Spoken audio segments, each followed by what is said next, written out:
क्या नाम है? श्री राम राज। कौन सा गांव है ये? बेदौरा गाँव है। क्या कितनी फसल का नुकसान हुआ है? फसल तो आपके सामने 100 में 100% नुकसान हुआ है और सांसद जी यहाँ आए थे, वो भी 100% कह के गए थे। अब जी हमको तो जानकारी नहीं कि कहाँ से प्रशासन से या सरकार द्वारा इसमें कुछ गड़बड़ हुई है कि 100% कह के गए, 33% पेपर में निकाला उन्होंने, 33% नुकसान हुआ है। तब भी हम योगी जी सरकार की तारीफ करते हैं कि या तो यहाँ कई प्रतिनिधि की कमी है जो हमारी बात नहीं सुनते हैं, या प्रशासन की कमी, कहते कुछ है करते कुछ है। हमारी आप फसल आपके सामने 100 में 100% हुआ। 33% में तो हम लोगों का मन नहीं है और हम लोग पलायन करने को सरकार रोकती है। बुंदेलखंड का आदमी बाहर नहीं जाएगा, तब की बरबस हमको बाहर जाना पड़ेगा। हमारे यहाँ तो बच्चों के लिए खाना नहीं है, फसल चौपट हो गई, जानवरों के लिए घुस भी नहीं है, तो हम लोगों को बाहर निकलना ही पड़े, पलायन करना पड़ेगा। जबकि शासन कहता है कि पलायन नहीं करने देंगे, तो इसमें कहीं ना कहीं तो कुछ खोट है शासन में या अधिकारियों में, किसी में भी हो, वो ऊपर वाला जानता है। तो हम लोग चिल्लाते उसी दिन से कह रहे हैं, 2 तारीख में ओलावृष्टि हुई तो भारी नुकसान हुआ। आप देख रहे पूरे क्षेत्र में देख रहे 100% नुकसान, जिसका 30% किस हिसाब से हम लोगों को ठगा है। अब यदि किसी पैसे वाले की बात आती है, किसी को कोई घाटा हो जाता है तो सरकार उसके लिए करोड़ों रुपए माफ़ करती है।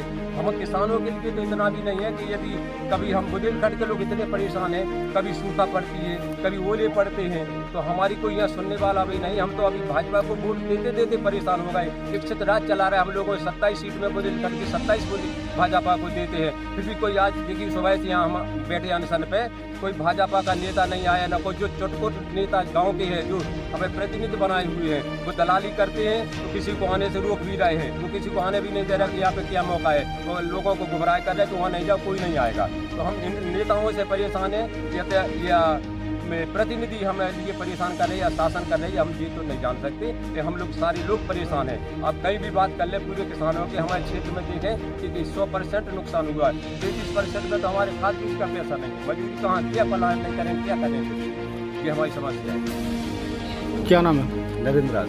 कौन सा गांव है ये? बेदौरा। क्या है यहाँ? यहाँ पर ओलावृष्टि बहुत ज़्यादा हुई, इस वजह से फसल पूरी नुकसान हो गई। लेकिन क्या है कि न्यूज़पेपर में आया 33%, तो 33% में तो बीज खाद का पैसा भी नहीं निकलता, बाकी किसान आगे घर कैसे चलते। तो कम से कम 100% नुकसान है। तो प्रशासन को, लेखपाल को बोल के, तहसीलदार साहब को बोल के खेत खेत जाके देखें, जिसका ज़्यादा नुकसान उसे ज़्यादा दें। कहीं अगर कम हुआ आसपास के गाँव में तो उसको कम मिलना, जैसे जिसको ज़्यादा हुआ नुकसान, इधर आसपास में सभी को 100% नुकसान है, तो 100% इन किसानों को मुआवजा मिलना चाहिए। कितने किसान हैं लगभग? पूरे किसान है, इधर आसपास के गांव तो सभी हैं, बाकी आसपास से कुछ जो गांव बचे वो देख लें। अभी उन्होंने पेपर में लिख दिया कि 223 लगभग गाँव जिसमें 33% मुआवजा आकर। सांसद जी आए थे, क्या आश्वासन दिया था उन्हें? 100% बोल के गए थे, लेकिन प्रशासन ने उनकी नहीं। फिर अब आप लोग क्या कर रहे हैं? अब आज हम लोग यहाँ पे आंदोलन शुरू कर रहे हैं। अगर ये मुआवजा उन्होंने 100% नहीं करा तो कल के दिन हम अपनी ट्रॉलियाँ और बैलगाड़ी लेके इलाज चौराहे पर जाएंगे और वहाँ पे चक्का जाएंगे। है दूसरों की बातों में ना आए, जमीनी स्तर पर देख के 100% मुआवजा किसानों को दो और जितना जल्दी हो सके वो जल्दी से जल्दी करें, जिससे किसान अपने परिवार का पालन पोषण पूरी साल भर कर सके, क्योंकि किसान के पास अब कुछ बचा नहीं, सब खत्म। दादा, मेरा नाम सुरेश कुमार। क्या आ रही समस्या है? हमारे गांव में साहब ओलावृष्टि हो गई है, ज़्यादा से ज़्यादा 100% से ज़्यादा नुकसान हुआ है। सांसद जी आए थे, सभी लोगों को गांव भर को आश्वासन दे गई थी। सभी गांव वालों ने 2-3 दिन से उनका इंतजार किया कि हमारे गांव में बीच में आकर के जो कह गए वो पूरा होगा। जब कल सब लोगों ने 33% नुकसान देखा तो पूरे गांव वाले एकदम घबरा गए।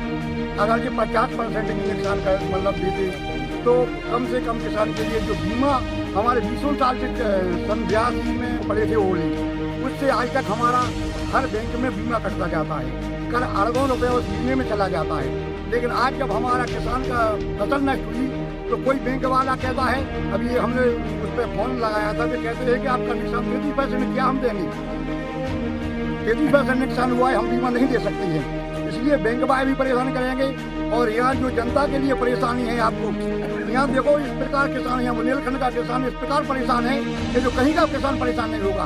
हम कहीं खेत रखाने को छुट्टा जानवरों से, यहाँ कहीं हमारा बच्चा लेटा है, हमारी कहीं मैडम पत्नी लेती है, कहीं लड़का लेटा है, रात भर रखाई जाए, फिर भी छुट्टा जानवर खा जाते हैं। जैसे जैसे हमने रखाया है, ऊपर वाले की मार से मर गई है। लेकिन सरकार इसमें कोई सहायता नहीं कर रही है। सरकार को बार बार हमने ये आश्वासन दिए गए थे हमारे सांसद जी, ना आज तक कोई फिर दोबारा लौट के आया है। कल आए वहाँ लेखपाल आए, पीपल के नीचे बैठ गए, उनने कहा पहले खतौनी न कराओ, एक खतौनी के 20 रुपया तुम्हारे 20 खाते हैं तो बिन कम तो 500 रुपया, और वे जो वोटर स्टे लगाई उसके 5-5 रुपया बढ़ रही है, तो जो 500 खर्च पहले ही हो चुके उसकी। बेचारा किसान हमारे यहाँ अगर गांव में जो डेयरी छोटी मोटी खुली है, इन डेयरियों पर अगर वो दूध नहीं ले जाएगा तो उसके बच्चा भी भूख मर जाएगी। और वो आज यहाँ भूसे की इतनी बड़ी मुसीबत हो गई है, अनाज भी खाने को नहीं है। कहीं आए 500 ग्राम दूध ले यहाँ का किसान, कुछ ऐसे परिवार है गरीब कि 500 ग्राम दूध डेयरी पर ले जाकर बच्चों को शाम के सब्जी लेके आ रहा है।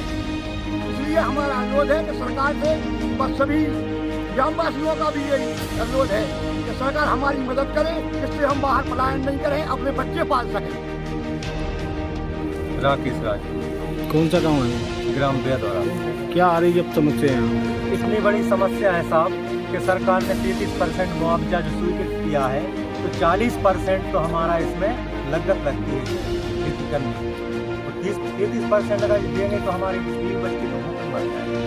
क्या चाहते हैं आप? हम चाहते हैं कि 100 में 100% मुआवजा मिलना चाहिए हमें सरकार को। अगर आपकी बात नहीं मानी जाती है तो नहीं मानी जाएगी तो हम हर संभव प्रयास करेंगे, चक्का जाम करेंगे इलाइट पे जा करके। पूरे गांव के एक किसान अपने बीवी बच्चों को लेकर के इलाइट पे चक्का जाम करेंगे और हम प्रशासन से मनवाते ही रहेंगे।